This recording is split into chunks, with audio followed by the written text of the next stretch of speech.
타사 바가와토 아라하토 삼마 사무타사 타사 바가와토 아라하토 삼마 사무타사. 세상에 존귀하신 님, 거룩하신 님, 올바로 원만히 깨달으신 님, 부처님께 예경하나이다.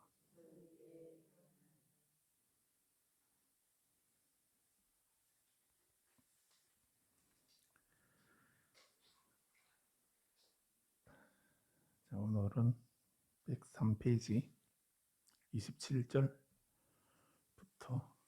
마음의 관 읽어보겠습니다.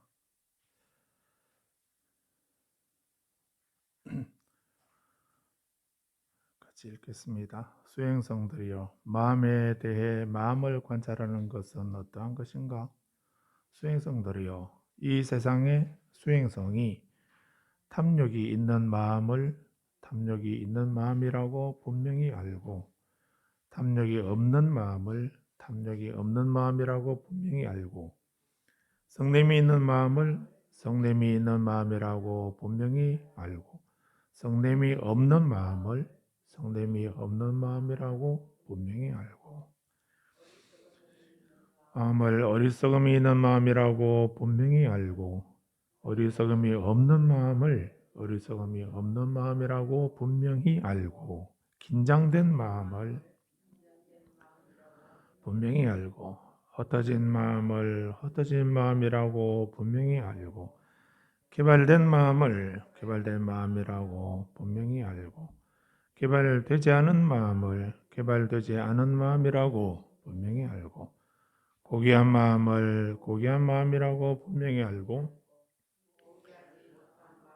고귀하지 못한 마음이라고 분명히 알고, 집중된 마음을 집중된 마음이라고 분명히 알고, 집중되지 않은 마음을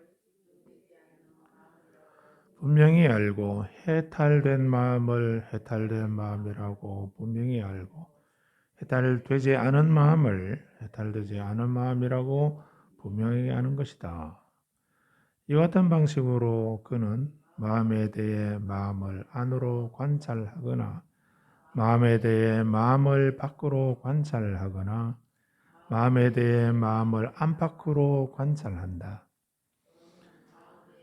생성의 현상을 관찰하거나, 마음에 대해 소멸의 현상을 관찰하거나, 마음에 대해 생성과 소멸의 현상을 관찰한다.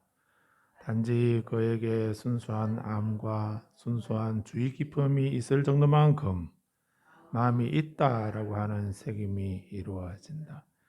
그는 세상의 어느 것에도 의존하지 않고, 세상의 어느 것에도 수행성들이여, 이와 같이 마음에 대해 마음을 관찰한다.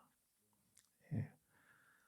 그다음 29절부터는 이제 그 사념처 가운데 네 번째 법에 대한 것, 사실에 대한 관찰입니다.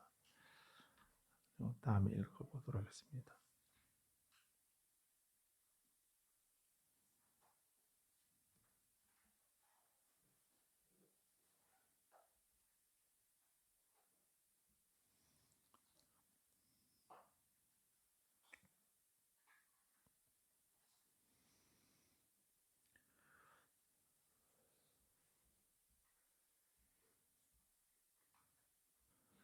다시 앞쪽으로 가셔서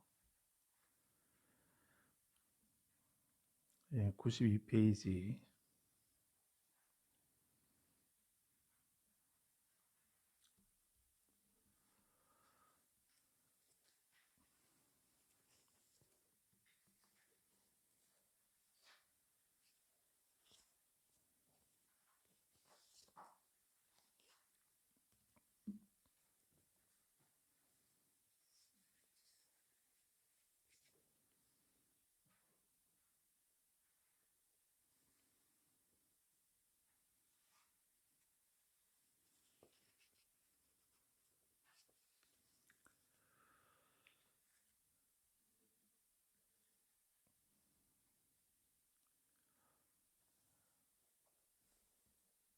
지금 우리가 마지막이니까야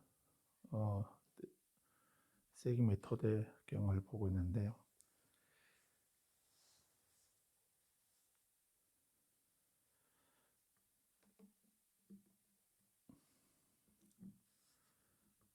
여기 3절에서 여러 번 말씀드렸는데 무삶을 우리를 중생을 청정하게 하고 우리를 청정하게 하는 것. 우리는 오염되어 있고 또 죄에 의해서 악업에 의해서 죄에 의해서 오염되어 있는 그런 상태이지요. 그래서 그런 상태의 우리를 무살미라는 말이 중생이라는 의미를 했죠. 우리를 청정하게 하는 것. 그리고 슬픈, 비탄, 고통, 근심, 절망 이런 것이 고라고 했습니다. 태어나고 늙고 병들고 죽는 것도 고통이지만 일상생활에서 슬픔과 비탄, 고통과 근심과 절망 이런 것의 연속이 우리들의 삶이라 할 수 있죠. 그래서 그런 그 슬픈 비탄을 뛰어넘는다는 말은 그런 고통을 없앤다는 그런 말씀이기도 하죠. 고통과 근심을 소멸하게 하고 고통과 근심을 소멸하게 하기 위해서 많은 사람들은 누가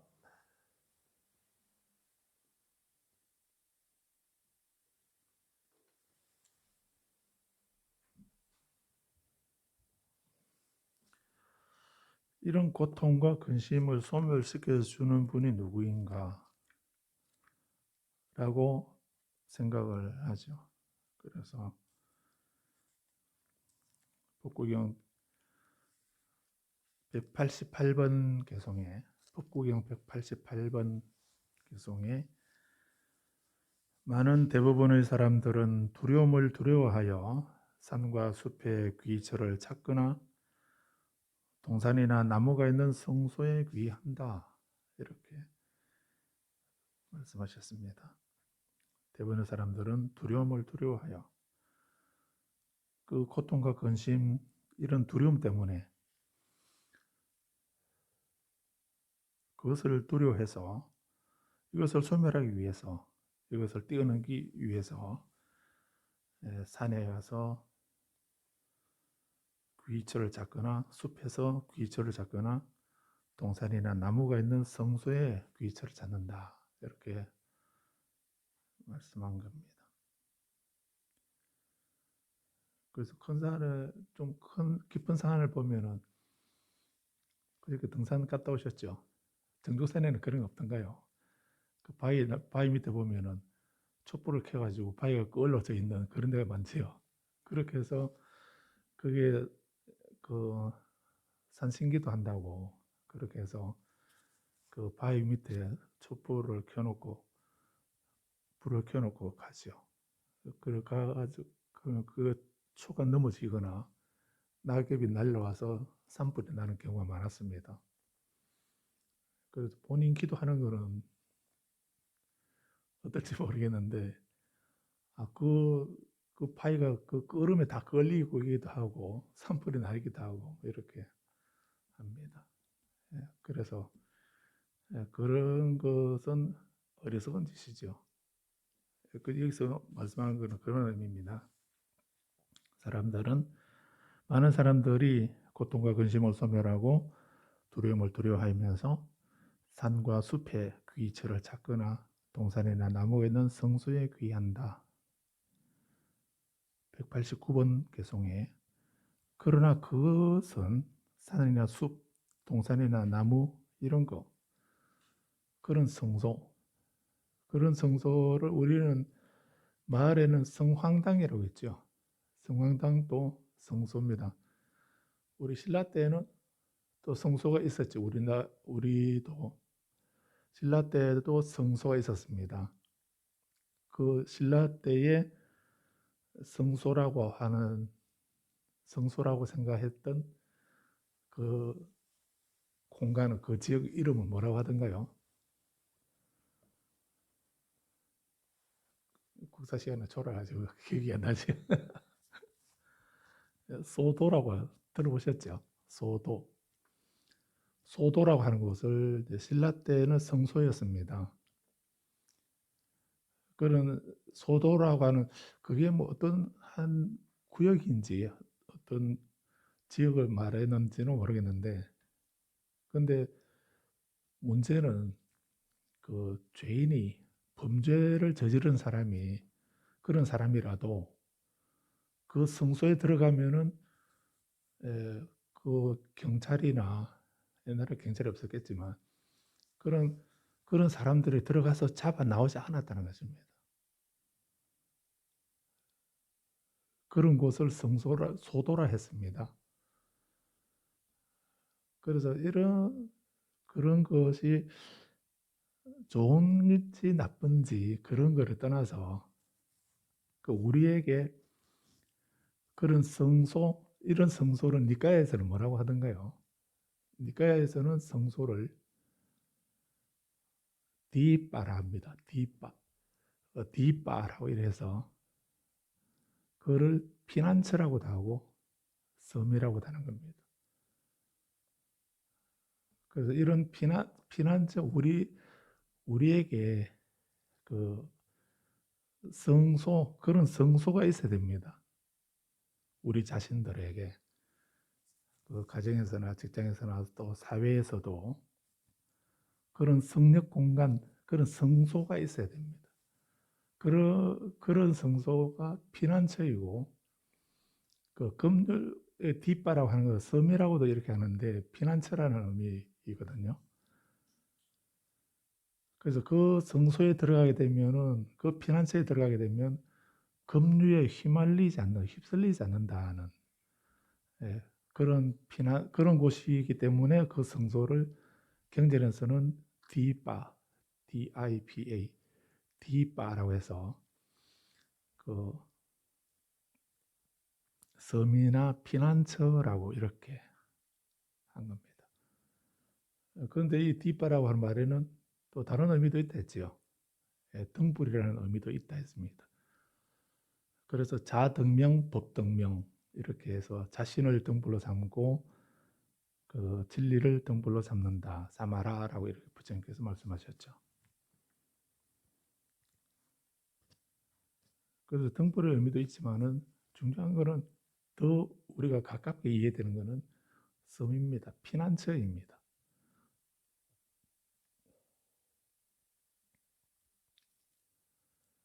예, 그런 피난처에 들어가게 되면은 그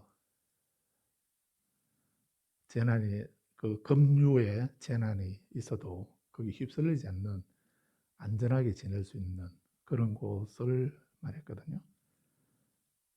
그래서 이런 것을 우리 정감록에서는 어디라든가요? 또 정감록에서는 또 정도령이 나타나가지고 계룡산 주변, 거기가 전쟁이 일어나도 피해가 없는, 해가 없는 그런 곳이다라고, 그런 길지라는 이런 얘기도 하고. 그래서 경전에서도 디바, 섬 피난처를 말씀하듯이 또 우리 도참에서도 그런 정감록이나 이런 것에서도 또 그런 전쟁이 없는, 또 전쟁이 일어나도 피해가 없는 그런 곳, 그런 곳은 그게 어디입니까? 계룡산이 아니고 정족산이죠. 그런 곳은 정족산입니다. 그래서 그런 것을 누구나 원하는 것 아닙니까? 그런 누구나 원하는 가장 이상적인 그런 세상, 그런 장소, 그런 공간을 말하는 거죠. 그래서 그런 것이 있으면 좋겠다라는 이런 생각 누구나 가지고 있고 한데, 그런 것을 또 뭐 다른 말로 유토피아라고 이렇게도 하는지 모르겠는데, 근데 역사적으로 우리는 신라 때에 그 소도라고 하는 곳이 실제로 그렇게 뭐 어떤 구역을 정해놓고 그 안에 들어가면은 그 무력으로 억지로 그 사람, 그 죄인이라 하더라도 그 사람을 끌어내지 않는. 그럼 거기서 일생 살겠습니까? 살지는 못하겠죠. 그래도 피할 수 있는, 보호받을 수 있는 그런 공간이 있다는 것이, 그게 사회에, 우리 사회 생활에서도 그런 곳이 있어야 됩니다. 우리 집에서도 있어야 되고요. 근데 지금 뭐 큰 방, 작은 방, 거실 이렇게만 있어서 피난처가 없죠. 좀 쉬고 싶은데, 좀 쉬고 싶을 그럴 때가 있지요. 그때 어딜 가야 됩니까? 그때는 보령으로 오시면 되죠. 그런데 그리고 우리 집에서도 좀 혼자 조금 쉴 수 있는 그런 피난처 이런 것이, 그런 공간이 필요할 때가 있지 않습니까? 그런 공간이 필요하기도 하고, 또 우리 정신적으로도 그런 어떤 섬과 같은 피난처, 뒷바 이런 것이 필요한 것입니다. 그런 곳에 들어가게 되면 그 보호받는 느낌이 들고, 그래서 이런 두려움이나 슬픔, 비탄, 고통 이런 것에서 그것을 초월하고 해소되어서 힐링이 되죠. 그런 공간을 우리 살아가면서 정신적으로도 그런 공간이 필요하고, 또 실제 생활에서도, 또 우리 사회에서도, 국가적으로도 봐서 그런 곳이 필요합니다. 누구나 그런 곳을 원하기는 하는데, 그런 곳은 어디 있겠습니까? 어떤 특정한 그 구역을, 지분을 따로 말할 수는 없겠죠. 그런데 사람들은 그 지혜가 없기 때문에 그런 슬픔, 비탄이나 고통, 고심이나 이런 것은 늘 있는, 그런 속에 휘둘리는 그런 삶을 윤회의 삶이라고 이렇게 하는 겁니다. 그래서 그런 곳에서 그 두려움에서 벗어나고 보호받고자 하는 그런 생각으로 산이나 숲이나 동산이나 나무 아래에 가서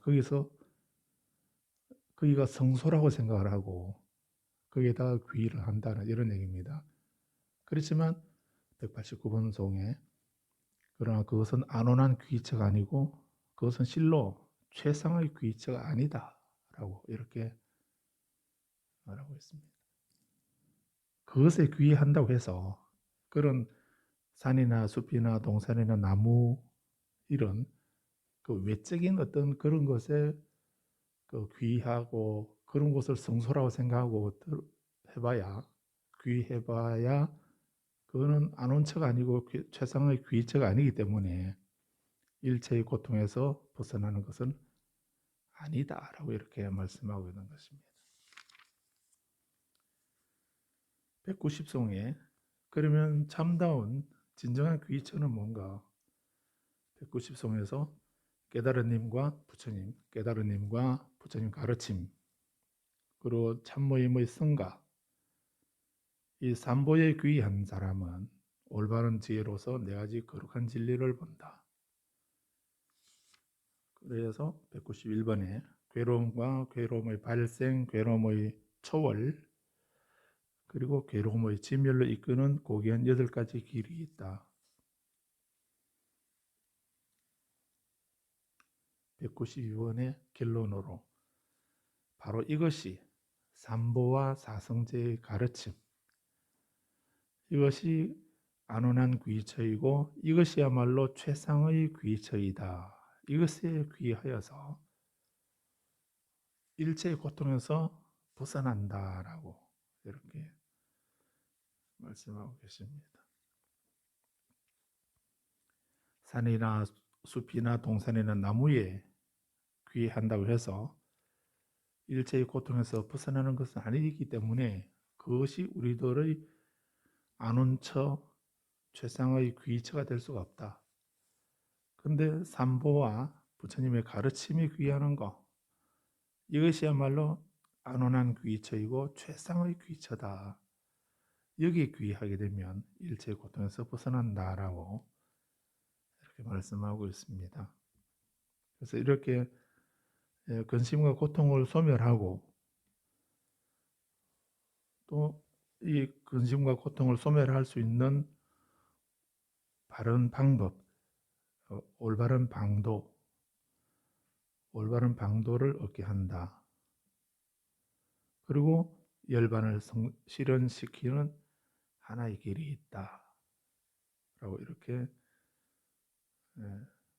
말씀을 하시면서 그 하나의 길은 바로 그 네 가지 책임의 토대이다라고 이렇게 말씀하고 있습니다.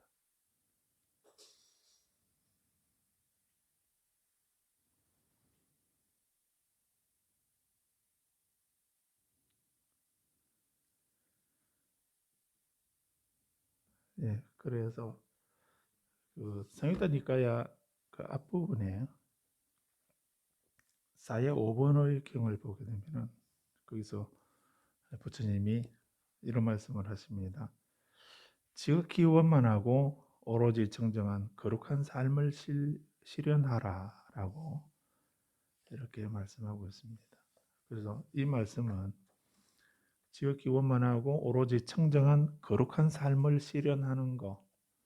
그래서 우리가 수행하는 것은 이렇게 지극히 원만하고 오로지 청정한 거룩한 삶을 실현하는 것. 이것이 우리들의 그 출가뿐만 아니라 우리가 수행하는 부처님께 귀하고 수행하는 그 목적이다라고 이렇게 알 수가 있습니다. 여기서 이런 일들을 실현시키는 하나의 길, 예, 열반이라고 하는 열반의 성취라고 하는 이런 하나의 행선지로 통하는 길이라는 이런 의미로 하나의 길이라고 한다고 이렇게 말씀했습니다. 그래서 우리가 이렇게 수행하는 것은 궁극적으로는 지극히 원만하고 오로지 청정한 거룩한 삶을 실현하는 거다라고. 그래서 이런 거룩한 삶을 실현하는 것, 그것이 바로 열반을 실현하는 것입니다. 그리고 이런 열반을 실현시키는 방법, 청정하게 하는 방법, 슬픔과 비탄을 뛰어넘게 하는 방법, 고통과 근심을 소멸하는 하나의 방도, 그 방법을 통해서 열반을 실현시키는 이런 하나의 길, 그것이 여기서는 사념처라고 이렇게 했습니다. 그래서 이 사념처뿐만 아니라 사념처만이 이런 하나의 길인 것은 아니고 그 경전에서는 37조도품을 말씀하고 있습니다. 37가지. 그래서 사념처라든지 사정근, 또 사신족, 오근, 오력, 칠각지, 팔정도 이런 하나하나가 이 사성제 사념처뿐만 아니라 사념 여기서 말씀하고 있는 이런 사념처뿐만 아니라 다른 그 37조도품이라고 하는 이 모든 가르침이 결국은 그 열반을 실현시키는 하나의 방도다라고 했습니다. 열반을 실현하게 하는 열반이라는 것이 지극히 원만하고 오로지 청정한 거룩한 삶이라고 이렇게 할 수 있고 그것을 실현하는 하나의 길. 그래서 이 바른 방도를 얻게 한다라고 했는데 이것을 87번 주에서 나야라고 이렇게 냐야라고 이렇게 하고 있습니다. 방법, 진리, 체계. 그래서 8정도를 가리킨다라고 주석에서는 그렇게 말한다고도 했습니다. 그래서 반야이치경이라 할 때, 반야이치라 할 때, 거기서는 이치라는 말로 번역을 했는데, 그래서 그 원어가 나야입니다.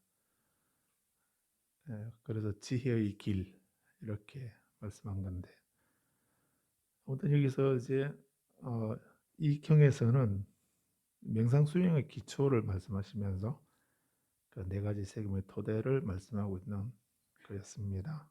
그래서 4절에서부터 이제 이 네 가지를 말씀하시면서 5절에 그 다음 페이지 5절에서 몸에 대해서 관찰하는 것을 말씀하고 있습니다.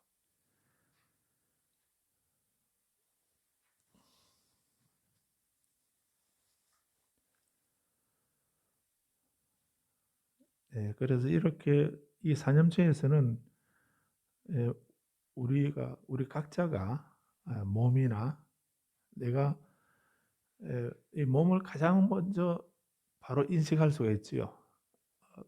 내가 호흡을 하고 또 행주 좌와 이렇게 길을 가고 앉고 서고 눕고 하는 이런 어떤 행동 그지를 우리가 한순간 또 이걸 떠나지 않기 때문에 그래서 그 주의 집중을 할 수 있는 책임을 확립할 수 있는 가장 좋은 방법이 먼저 몸을 보는 것입니다. 몸에 대해서 알아차림을 하는 이런 것이 가장 중요하고 또 가장 쉬운 거라서 먼저 몸에 대한 관찰을 말씀하고 있기도 합니다.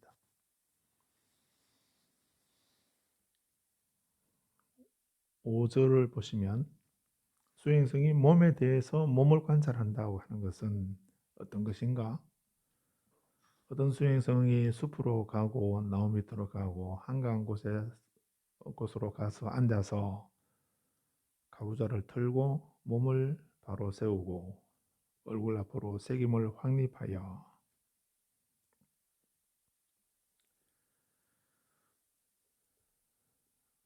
그래서 얼굴 앞으로 새김을 확립한다라고 하는 그 주에 보면은 새김이 정립되었는데 코끝이나 윗 입술의 가운데 잘 정립된 것을 뜻한다라고 이렇게 주석해서 말하고 있다고 소개하고 있습니다. 그래서 명상을 하실 때 호흡을 본다라고 이렇게 할 때에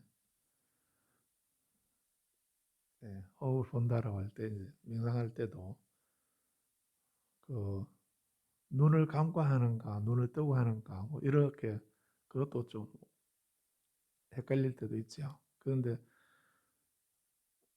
눈을 감고 하지 말라고 합니다. 근데 뭐 아주 처음에는 뭐 눈을 감는 게 또 조금 도움이 되기도 하겠지만 왜 눈을 감고 그러니까 명상을 하는 거는 수행하는 거 눈을 감고 눈으로 하는 것이 아니기 때문에 그래서 눈을 감지 말아라고 이렇게 말합니다. 특히 그 밀교 수행에서 관상을 할 때에 그때 관상을 할 때에는 그 눈을 뜨고 이렇게 그 부처님 모습을 하나하나 세밀히 살피고 하는 이런 것이 아니거든요. 관상한다는 본다는 이런 의미인데 무엇으로 보는가? 마음으로 보는 것입니다. 그래서 지난번에 불교를 중국에서 불교를 상교라고 한다고 안 했습니까? 그 불교에서는 상교 코끼리 상자를 써서 불교를 상교라고 한다라고 이렇게 했는데 그 말은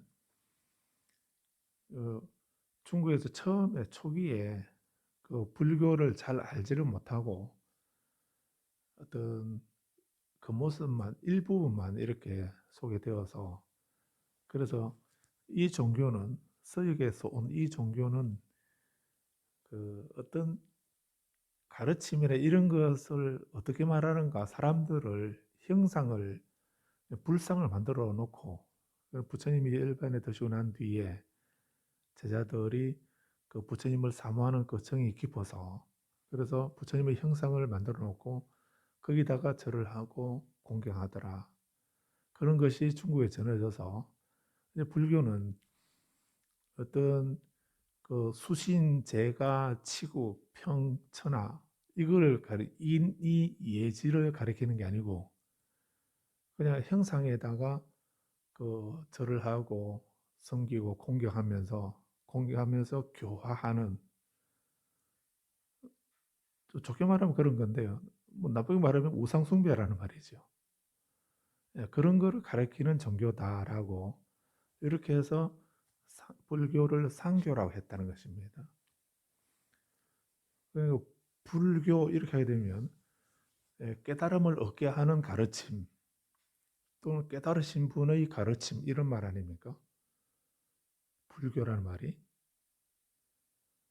그 깨달으신 분의 가르침에서 불교 그런 깨달은 분의 가르침을 배우는 종교 이렇게 하게 되면 학불지교 학불지교라는 말을 배울 학자 부처님 불자 학불지교 지자는 갈지 어조사 지자고 갈지자고 학불지교를 줄여서 불교 이렇게 한다고 한다면 부처님이 부처가 되는 방법을 배우는 또는 부처님의 가르침을 배우는 종교 이런 의미로 불교라고 이렇게 한다고도 할 수 있죠. 그래서 우리가 부처님의 가르침을 불교라고 이렇게 말하면은 그래서 법華경 183번에서도 재학막작 중선봉행 자정기의 시제불교 이렇게 한다고 했죠. 나쁜 일을 하지 말고 선업을 행하고 착한 일을 하고 자신의 마음을 잘 다스리는 것 이것이 모든 진리를 깨달으신 분의 가르침이다. 시제불교 이렇게 말을 하고 있거든요. 그렇게 불교는 그런 거다라고 이렇게 소개가 돼야 되는데 그런 걸 일반 사람들은 그런 거 모르겠고 그래서 커다란 불상을 조성하고 그 불상에 공양을 올리고 절을 하고 빌면은 한 가지 소원은 이루어진다 하는 이런 얘기만 전하다 보니까 부처님 그 깨달은 님의 가르침은 이게 안 하고 거기에 그래서 그렇게 하는 거는 법華경에 아까 말씀드린 188번 개송에서 많은 대부분의 사람들이 두려움을 두려워하여 산과 숲에 귀처를 찾거나 동산에 나무가 있는 성소에서 귀한다. 이거 뭐가 다릅니까? 부처님 형상에 여기에 이 상은 부처님의 상이기 때문에 이분에게 귀하게 되면 여기에다가 절을 하고 공양 올리고 기도하고 빌면은 다는 안 들어주셔도 한 가지 소원은 들어주신다고 이렇게 말하게 되면 우리는 본인이 그 일을 이루기 위해서 선업을 짓는가 공덕을 짓는가 하는 이런 거 생각 안 하고 거기 가서 빌기만 하면 그 부처님이 그 불상이 영험하기 때문에 빌면은 이루어진다 하는 이런 생각만 가지고 그래서 계속 뭐 절하고 빌고 뭐 눈물 흘려가면서 이렇게 하게 됩니다. 그러면 우리는 저분이 참 신심 있게 기도하는구나 이렇게 우리 생각합니까? 부처님은 그걸 말씀하시지 않았다는 이런 얘기죠. 그래서 이렇게 그 부처님은 우리들의 그 업을 변화시켜서 바꾸어서 내가 지금 고통 속에 슬픔 비탄 고통 그 근심 속에 있다고 한다면 그 근심이 있다고 하는 것을 알아차렸으면 그것의 원인이 무엇이었는가를 찾아서 그 원인을 제거해라. 또 내가 편안하고 행복하기를 바라면은 편안하고 행복할 수 있는 원인을 지금 지어라. 지금 씨앗을 뿌려라. 이게 부처님 가르침 아닙니까? 나쁜 일 할 지금 이 순간에 나쁜 악업은 짓지 말고 선업은 짓고 그리고 마음을 잘 다스려라. 그렇게 하게 되면 이거야말로 최상의 귀처다라고 거기서 안온을 얻는다고 그래서 지극히 원만하고 청정하고 거룩한 삶을 성취하게 된다고 이렇게 말씀하신 게 이게 불교 아닙니까?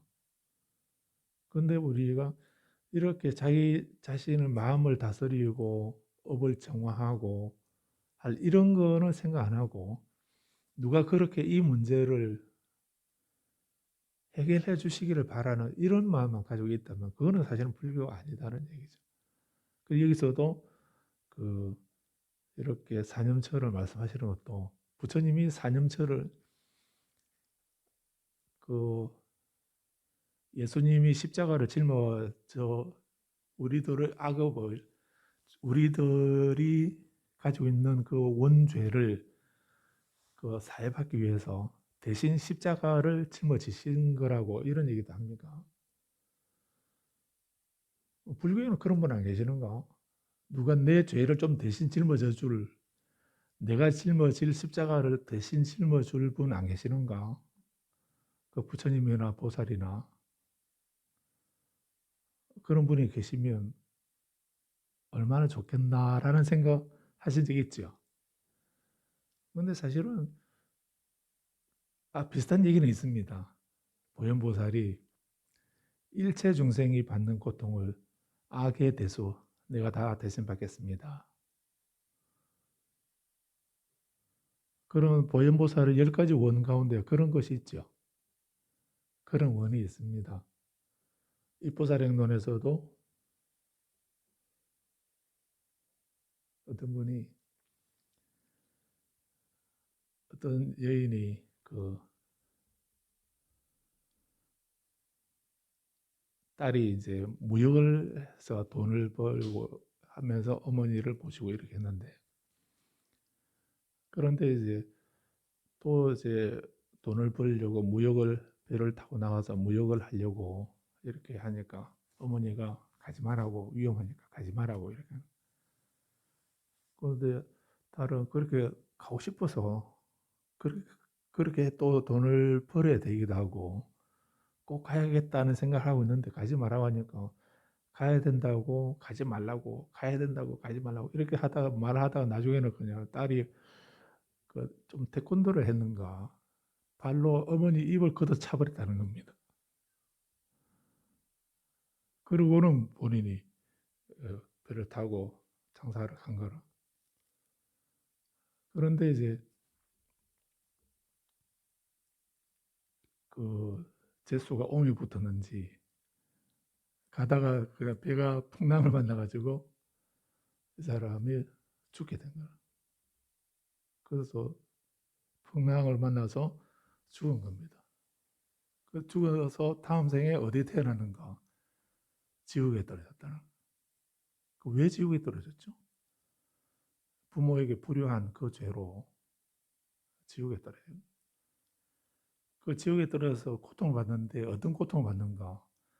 큰 쇠몽둥이 같은 이런 것이 시계추처럼 왔다 갔다 하면서 그게 어디에 매달려 있는지 모르겠지만 위에서 매달려서 이쪽으로 오면서 머리를 치고 쓰러지면 또 추가 이쪽으로 갔다가 반대로 또 이리 오면서 또 이쪽 머리를 치고 계속 머리를 그 시계추처럼 그런 쇠뭉치에 머리를 두들겨 맞는 그런 과보를 받았다는 겁니다. 그래서 이 사람이 좀 지혜가 있어서 그러는지 왜 내가 이런 고통을 받지? 하필이면 이런 쇠몽둥이에 머리 두들겨 맞는 과보를 왜 받지? 이런 생각하다가 전생에 내가 어머니 머리를 발로 걷어 찬 그 과보로 내가 이렇게 쇠몽둥이로 머리를 두들겨 맞는 과보를 받는구나. 이렇게 생각한 겁니다. 그렇게 생각하니까 너무너무 본인이 잘못했다는 이런 생각이 드는 거라. 그래서 거기서 간절한 마음으로 참여를 하죠. 이 사바세계에 나처럼 이렇게 지혜가 없어서 자기 생각만 해가지고 그 부모에게 불효한 이런 사람이 얼마나 많을까. 그래서 나도 전생에 지혜가 없어서 그 부모에게 그렇게 대들고 하면서 못되게 한 그 과보를 이런 과보를 받는데 이 세상에 다른 사람이 다른 건 몰라도 나처럼 이렇게 지혜가 없어서 부모에게 해악을 끼친 그런 사람들이 받는 고통은 제가 다 받겠습니다. 그 중생들이 받는 고통을 내가 다 대신 받을 테니까 그렇게 다른 사람들이 지혜가 없어서 부모에게 해악을 끼쳐서 나처럼 똑같은 이런 고통을 받는 사람이 있다면 그런 사람들이 이제 내가 다 그 고통을 대신 받을 테니까 그런 사람들은 고통을 받지 않게 하여지이다라고 이렇게 원을 세웠다는.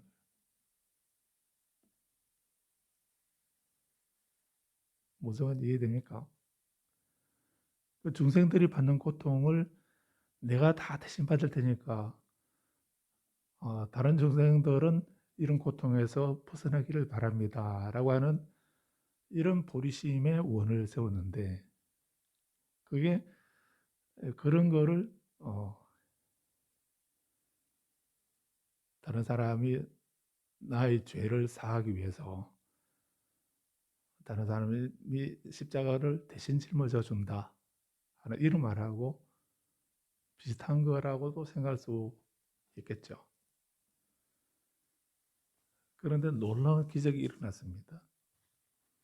그러면 예수님이 십자가를 대신 짊어져 주게 되면 우리에게는 죄가 없어져야 되지요. 안 그렇습니까? 우리는 그 교회 안 다니니까 우리 죄는 안 없어지겠지만 그런데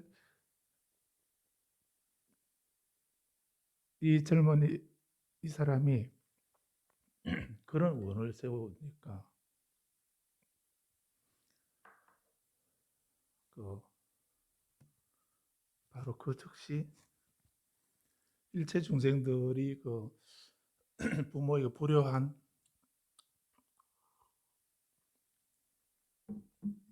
그것으로 머리 아픈 고통을 받는 것을 내가 대신 받겠다는 이 소리, 이 원만 세웠는데 다른 거 몰라도 다른 거는 다른 고통 몰라도 그 머리 아픈 두통, 편두통이나 머리 아픈 고통은 내가 다 대신 받을 테니까 다른 사람은 그런 고통이 없도록 하여지이다라는 이런 원만 세웠는데 우리 고통이 몇 가지입니까? 병이 404가지라고 이렇게 말하는데 그 중에 한 가지잖아요. 그거 다도 아니고 단 한 가지인데 그런데도 그런 원을 세우고 나니까 이제 여러 사람이 많이 그런 죄를 지은 사람이 많을 거니까 고통을 더 극심한 편두통을 알아야 될 텐데 그런 원을 세우고 나니까 고통이 사라져 버리더라는 다른 일체 중생이 부모에게 불효해서 머리 두들겨 맞는 이런 고통은 내가 대신 받겠습니다라고 하는 이 마음을 내는데 그런데 그러면은 내 고통에 내 업에다가 다른 중생이 가지고 있는 업을 다 내가 대신 받는 보현보살처럼 아계대수 내가 다 대신 받겠습니다. 이런 원을 세우게 되면 뭐몇 가지가 됩니까? 지장경에 보면 지장경에 보면은 그 소가 큰 소가 그 진흙 늪지대를 건너가려고 그러면은 그 소 덩치에 그 큰 덩치에 그 홀몸으로도 건너가기 힘들지요. 건너가기 힘든데 근데다가 만약에 소 등에다가 짐을 또 더 올려놓게 되면 어떻게 되겠습니까? 소는 건너가지 못하고 더 늪지대로 빠져들 수밖에 없겠죠. 그래서 우리가 돌아가신 분을 위해서 제사를 지낸다고 하면서 그분을 위해서 살생을 한다든지 이렇게 하게 되면은 다른 생명을 죽인다든지 그분을 위해서 제사 지내느라고 도둑질 해가지고 그걸로서 제사를 지낸다든지 뭐 이렇게 하게 되면 그러면은 그분을 위해서 하는 거라고 생각하지만은 그 살생을 하게 되면은 그분을 위해서 재물을 준비한다고 살생을 하게 되면 그 살생하는 그 죄가 그, 그 조상님은 소와 같은데 근데 이제 살생을 하게 되면 그 소통에다가 무거운 짐을 계속 하나 둘 더 올려놓는 것 같다라고 이렇게 그런 말씀을 제장경에 하고 있죠. 우리들 업이 그렇다는 것입니다. 예, 그렇게 보게 되면, 그럼 우리는 위한다고 하지만 사실은 그게 위하는 게 아니고 그분에게 더 큰 고통을, 부담을 안겨주는 그런 것이 되는 겁니다.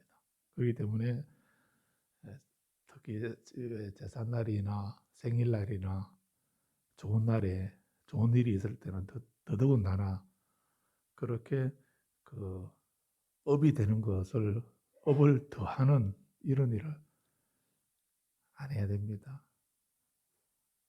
그래서 그래도 오히려 그런 건 안 하더라도 반대로 우리 뭘 해야 됩니까? 그 복을 지어주는 이런 일들을 해야 되는 것입니다. 그래서 이게 완전 빗나갔는데, 아무튼 이렇게 우리가 그렇게 선업을 짓거나 이렇게 이 사람이 중생이 받는 고통을 내가 다 대신 받겠습니다. 이렇게 하니까 바로 본인이 받는 고통은 사라지는 이유가, 그렇게 선한 마음을 내는 것도, 선업을 짓는 것도, 그런 넓은 큰 마음을 내는 것도 다 내가 그 마음을 냈기 때문에, 그 선심을, 보리심을 내가 일으켰기 때문에 그 결과는 내가 받는 것입니다. 그래서 이 상념처 수행도 내가 해야 되는 것입니다. 부처님이 대신해 주시는 것이 아니고 내가 해야 되는 것입니다. 지극기원만 하고 오로지 청정한 거룩한 삶을 실천하라. 그런 삶을 살아라. 부처님이 대신 살아줄 수 있는 것이 아니고 내가 살아야 되는 거예요. 내가 그런 목적을 이루기 위해서 악업은 짓지 않아야 되고 선업은 지어야 되고, 마음은 그렇게 넓게 나만 생각하는 것이 아니라 이타의 마음으로 넓게 그 마음을 쓸 때, 그럴 때 내게 있는 고통, 그런 것이 다 사라진다는, 내가 대신 받고 싶다 한다 해서 받아지는 게 아니고, 그런데 받아지는 건 아니지만 그런 원을 세워야 하는 이유가 뭡니까? 예, 내가 대신 십자가를 짊어지겠다 라든지 내가 고통을 대신 받겠다 라든지 이렇게 한다 해서 내가 대신 받아지는 일은 절대 없습니다. 그런 일은 없지만은 우리에게 어떤 결과가 나타납니까?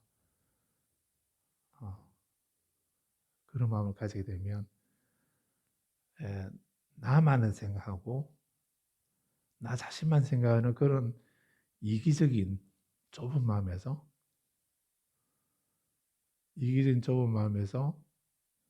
그런 내가 다 대신 받겠다라고 하는 이런 마음은 이타의 마음으로 바뀌는 것입니다. 이기적인 마음이 아니라, 나만을 생각하는 좁은 작은 마음이 아니라 그 남을 이롭게 하겠다라고 하는 이타의 마음으로 바뀌어지는 것입니다.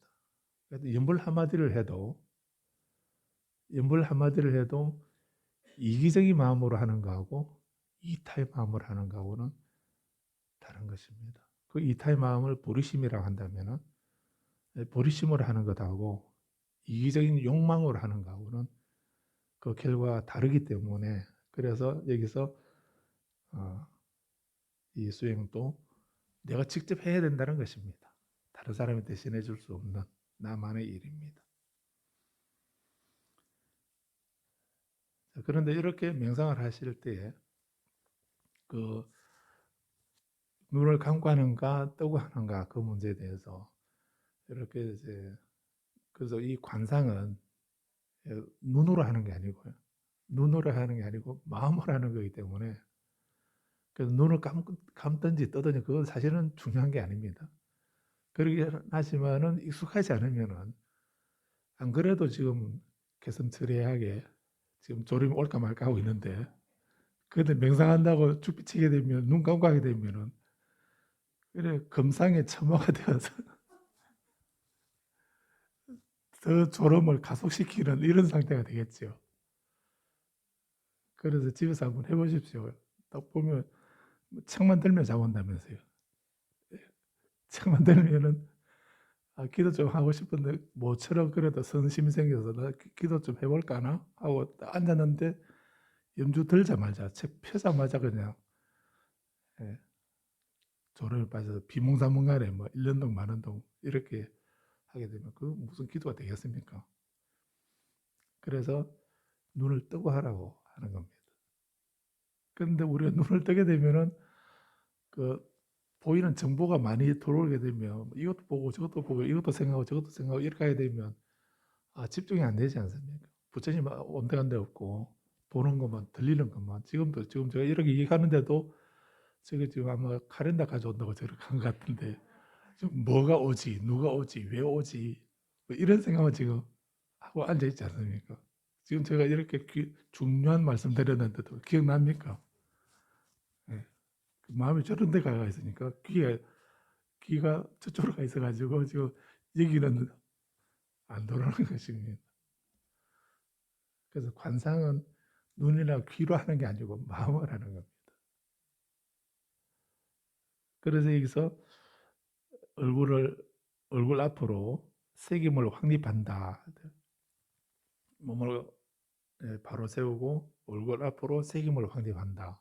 이 말이 이 말씀이 그 새김을 얼굴 앞으로 가져온다라는 이런 말인데 그래서 이제 그럼 우리 눈을 어떻게 고정해야 되는가?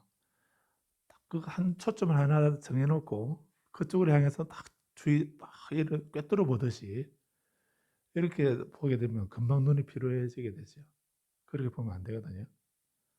그러면은 눈이 긴장되게 되면 금방 피로해지게 되고 어, 눈이 아프기도 하고 피로해지게 됩니다. 그래서 명상할 때 막 꿰뚫어 보듯이 딱 집중해서 이렇게 보면 안 되고요. 봐도 안 되고 그렇다고 눈을 감으면은 졸음 혼침에 빠지게 되고 빠지기가 쉽고 예. 그래서 눈을 어떻게 하는가 반개라고 그러죠. 반쯤 뜬다라고 이렇게도 말합니다. 석굴암 부처님, 우리 부처님은 눈이 그렇죠. 반쯤 뜨고 계십니다. 우리 부처님하고 그 부석사 부처님하고는 조금 다릅니다. 부석사 부처님 기억나십니까? 부석사 부처님 보면은 그 정한정시라고 그럽니다. 눈을 딱 정면을 향해서 다그 응시하는 그런 눈빛입니다. 그 상호도 오만하시지만 다 그런 한치 흐트러짐도 없는 그런 형형한 눈빛, 다 정한 정시로 다 이렇게 바로 쳐다보시는 그런 모습의 불상입니다. 좀 특별합니다. 다음에 가시면 뭐 부수사 부처님 본존불 아미타불이라고 하는데요. 뭐 아미타불이든 석가모니 부처님이든 그건 상관이 없습니다. 그런데 그 불상의 특징이 그렇습니다. 아주 오만하십니다. 그런데 석구름 부처님은 정한정씨가 아니거든요. 선정에 드신 모습입니다. 그래서 딱 아래로 코끝을 보시는 것처럼 이렇게 앞을 향해 주의력을 집중시키고 계시는 모습입니다.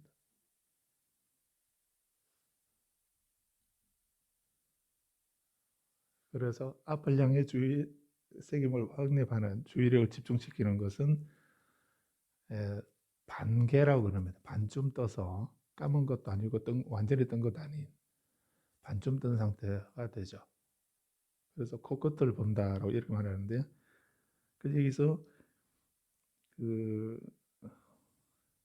코끝이나 윗입술의 가운데 그냥 인중 쪽이라고도 합니다. 그 코하고 윗입술 그 중간 인중이라고 그러죠. 그쪽이나 코끝이나 또 어떤 데 보면은 숨을 쉴 때 이제 공기 산소 공기 알맹이가 들어오고 나가고 하는 것을 보는 것처럼 그렇게 코끝에 집중한다. 이렇게도 얘기를 합니다. 그래서 얼굴 앞으로 새김을 확립한다는 말이 그런 의미도 있습니다. 그렇게 새김을 확립해서 깊이 새겨서 숨을 들이쉬고 깊이 새겨서 숨을 내쉰다.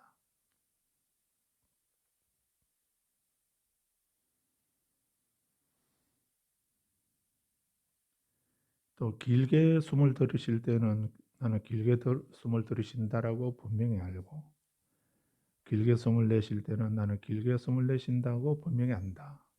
또 짧게 숨을 들이쉴 때는 나는 짧게 숨을 들이쉰다고 분명히 알고, 짧게 숨을 내쉴 때는 짧게 숨을 내쉰다고 분명히 안다. 온몸을 경험하면서 나는 숨을 들이쉰다고 전념하고, 온몸을 경험하면서 나는 숨을 내쉰다고 전념한다.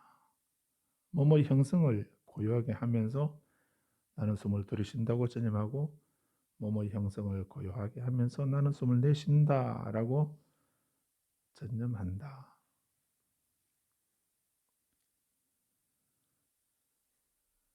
그래서 이것은 우리가 몸에 대해서 관찰하는 이 신념체에서 그 가장 쉽게 할 수 있는 것이 바로 호흡이죠. 그래서 이제 제일 먼저 이 호흡에 대해서 이렇게 말씀한 것입니다. 그 호흡에 대해서 중요한 것은 호흡을 하더라도 숨을 들이쉬거나 내쉬거나 길게 쉬거나 짧게 쉬거나 뭐 어떻게 하더라도 중요한 거는 그렇게 하고 있다는 호흡 하나하나, 그 호흡 하나하나를 나 지금 길게 들이쉬고 있구나, 길게 내쉬고 있구나, 짧게 들이쉬고 있구나, 짧게 내쉬고 있구나 하고, 그 호흡에 무엇이 집중됩니까? 내가 그렇게 숨을 쉬고 있구나라고 하는 사실을 분명하게 알고 기억하고 알아차리는 거죠.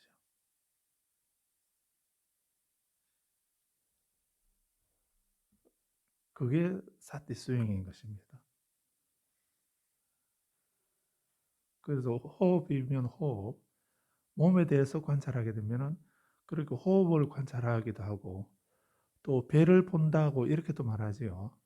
배를 본다라고 이렇게 발끝에 걷기 명상을 하게 되면 그 발의 감촉, 거기에 집중을 하죠.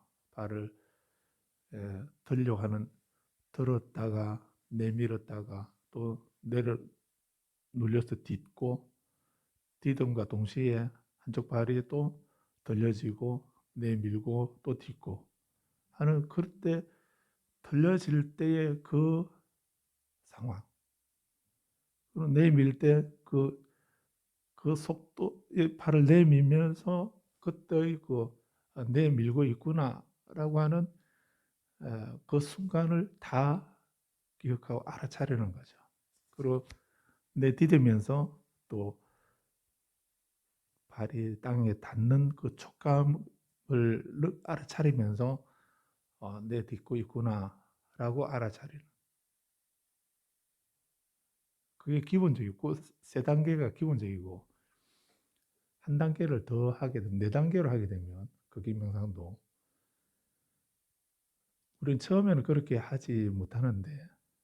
그러지 못하는데 좀 더 익숙해지게 되면, 발을 들기 전에 내가 발을 들어야지, 우리는 이 너무나 짧은 순간이기 때문에 우리 평소는 못 알아차리는데, 네, 그 수영할 때는 이렇게 들 때에 들려고 하는 의도가 먼저 생겼다는 거예요.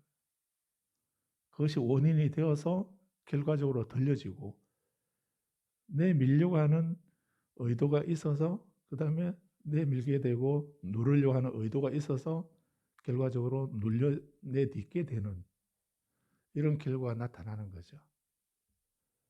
그러니까 들고 내밀고 딛는, 누르는 이런 세 단계에서 하나 더 하게 되면 거기다가 의도까지를 알아차리는, 깊은 단계가 되면 의도까지 알아차려야 되는데, 그렇게 주의 집중을, 그 앞을 향해 책임을 확립하는 이런 수의 알아차리고 책임을 확립하는 것이 그렇게 깊게 심오하게 이렇게 관찰이 되고 알아차려져야 된다는 말씀이기도 하죠. 그래서 이것은 그냥 우리가 글을 읽어보는 것만이 아니고 읽어보는 것으로 그 수행이 되는 게 아니고 이것을 계속 우리가 읽어보면서 그 본인이 이 전부 다를 못하더라도 한 가지라도 호흡이면 호흡, 또 우리 몸을 관찰이라면은 몸을 온갖 그 장기의 지절까지 뼈마디 하나하나까지 다 관찰하는 이런 부분들이 뒤에 나오죠.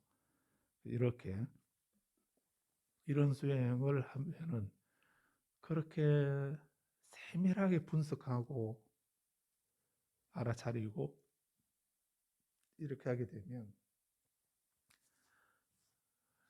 그냥 보통 우리가 그 그냥 습관적으로 이제 그 호흡을 수식관이라 해서 호흡을 세는 이런 수행도 호흡을 그렇게 그 여기서는 이제 뭐 길게 쉬면 길게 들이쉰다, 짧게 쉬면 짧게 내쉰다 이렇게 알아차리는 것으로 이렇게 말씀하고 있는데 또 실제로 숨을 들이쉴 때는 수식관이라는 숨을 센다는 이런 말은 이제 들이쉴 때는 가만히 있고 내쉴 때 하나 하고 이렇게 그 호흡을 수를 세는 겁니다.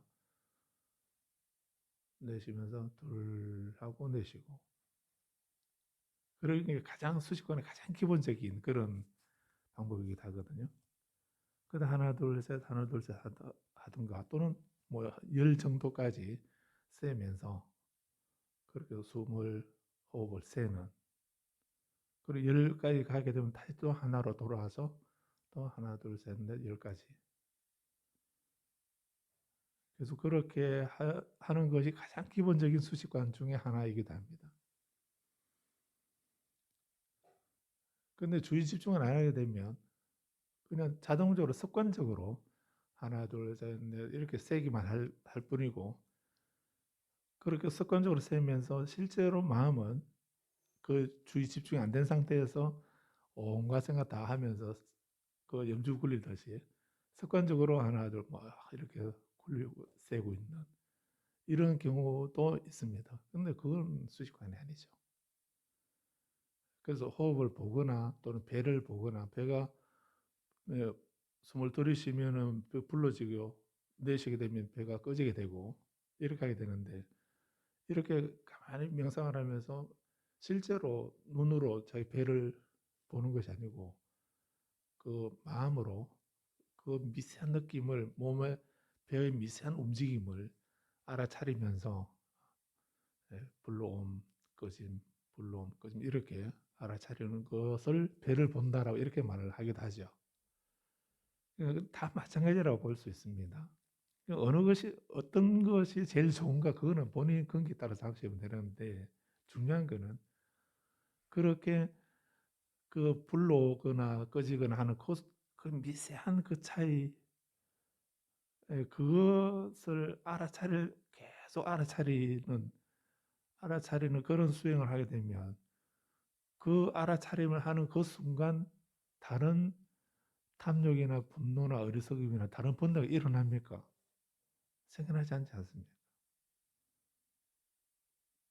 호흡도 마찬가지입니다. 호흡을 여기 지금은 길게 들이쉬고 있구나. 짧게 들이쉬고 있구나.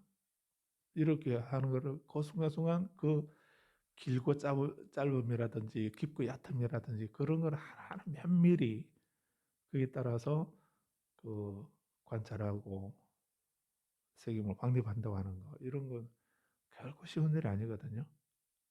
그렇다 해서 또 우리 할 수 없는 것도 아닙니다.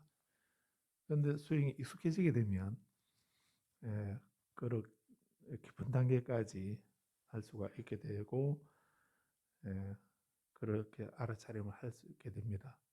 근데 그런 알아차림이 왜 필요하죠? 그런 알아차림이 있어야 선정에 들게 되고 선정을 얻게 되고 마음의 고요한 상태 여러 번뇌에 끄달리지 아니하고 마음이 평안하고 고요한 상태가 되는 것입니다. 그런 거 없어도 되는데요. 하면은 수행할 필요 없지요. 그런 마음이 평안하고 고요해져야 비로소 이제 여기서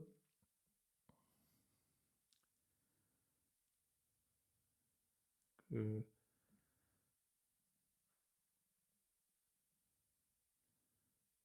이렇게 수행을 할 때에 우리는 비로소 거기에서 지혜가 생겨나는데, 지혜가 어떻게 생겨나는가요?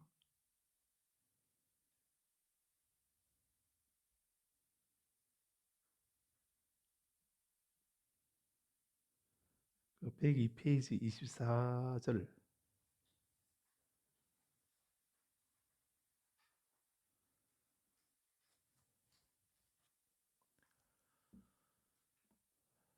이 같은 방식으로 그는 몸에 대해 몸을 안으로 관찰하거나 몸에 대해 몸을 밖으로 관찰하거나 몸에 대해 몸을 안팎으로 관찰한다.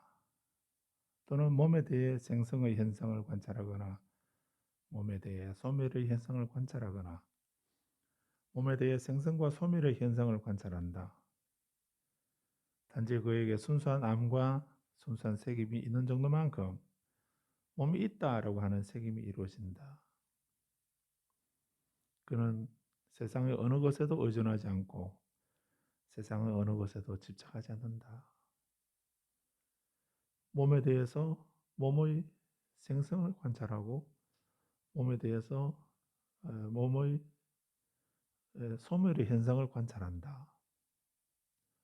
이게 무슨 말입니까? 몸의 생성을 관찰하고 몸의 소멸을 관찰한다. 무엇을 통해서? 몸을 보면서 뭘 보고 있습니까? 생성을 보고 있고 소멸을 보고 있죠. 그런데 사람들은 그 생성과 소멸이 어떻게 이루어진다고 생각하나요? 생성과 소멸이 신이 만들었다. 운명으로 결정되어 있다. 우연히 생겨난다. 우리 그런 생각 안 합니까? 그런데 관찰해 보니까 몸에서 생성을 보고 그 몸에서 소멸을 보지요. 이 생성과 소멸을 보는 거, 몸이 그냥 몸으로 가만히 영원히 존재하는 것이 아니고 몸이 생겨나네? 몸이 사라지네? 이걸 보지 않습니까? 그래서 우리는 비로소 그 선정산매를 얻었을 때 이 생성과 소멸을 보는 거거든요. 그 생성과 소멸을 본다는 거는 보면서 어떤 생성을 보고 소멸을 봤다는 이 말은 지혜가 생겨난 거 아닙니까? 어떤 지혜입니까? 아, 몸이 무상한 것이구나. 몸이 생겨나고 또 몸이 소멸되는구나.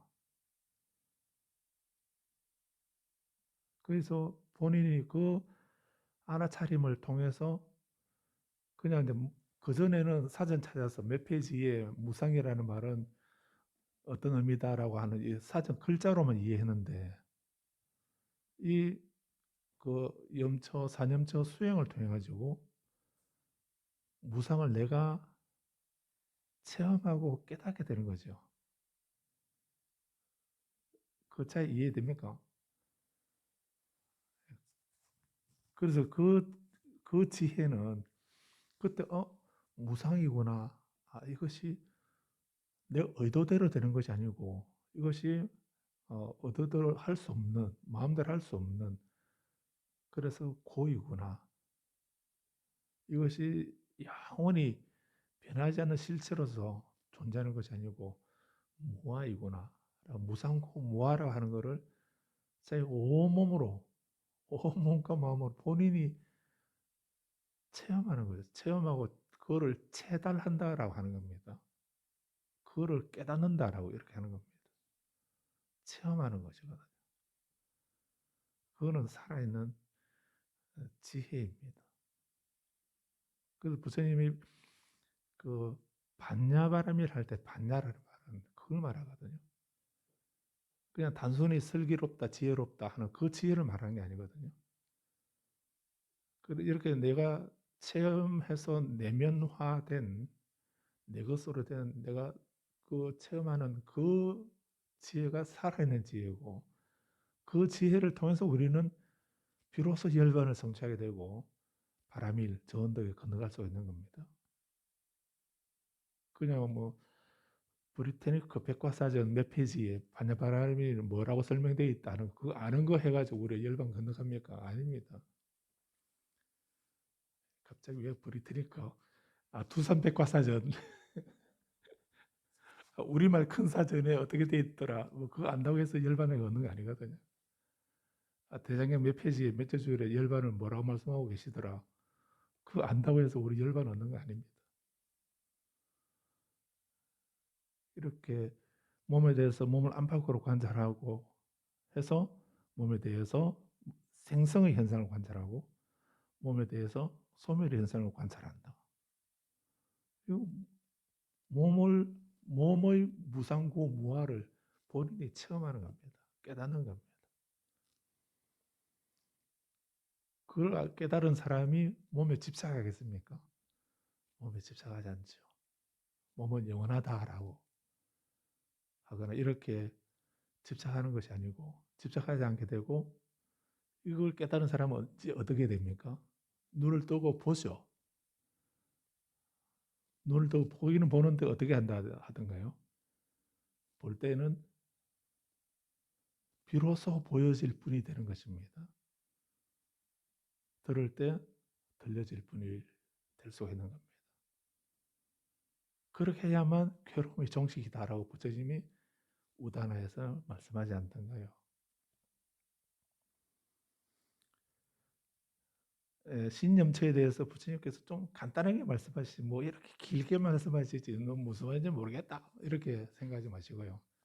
신념체든 느낌이든 마음이든 법이든 또 37조도품이든 무엇이든 내가 해야 된다는 거 그걸 말씀하고 계시고 그리고 거기서 우리가 그 알아차림 그 선정을 얻는 가장 좋은 방법이 이렇게 우리가 주의 집중하는 것입니다.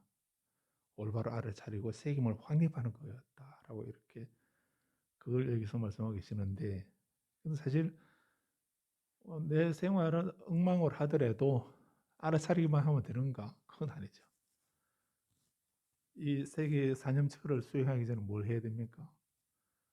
사념처를 수행하기 전에 계행을 닦아라고 했습니다. 계행을 닦고 몸을 단속하고 감관을 조절하고 또 수행에 방해가 되는 5가지 장애를 제거하고 그리고 고요한 곳, 나무 밑이나 숲속이나 빈집이나 그런 적정처에서 이렇게 사념처 수행을 하라고 이렇게 하신 겁니다.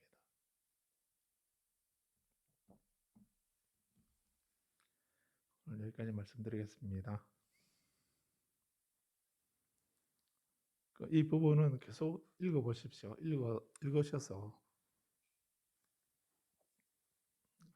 이 말씀의 흐름을 기억하시고 그리고 이제 전체 다는 못해도 그중에 마음에 드는 거, 할 수 있는 거 한 가지만이라도 그 분명히 알아차리고 관찰하는 그런 수행을 쌓아가시게 되면 우리 몸과 마음이 정화되고 조복이 되어서 지극히 청정하고 안온한 그런 삶을 성취하게 된다고 하셨습니다. 마치겠습니다. 3배 올리고 모두 마치겠습니다.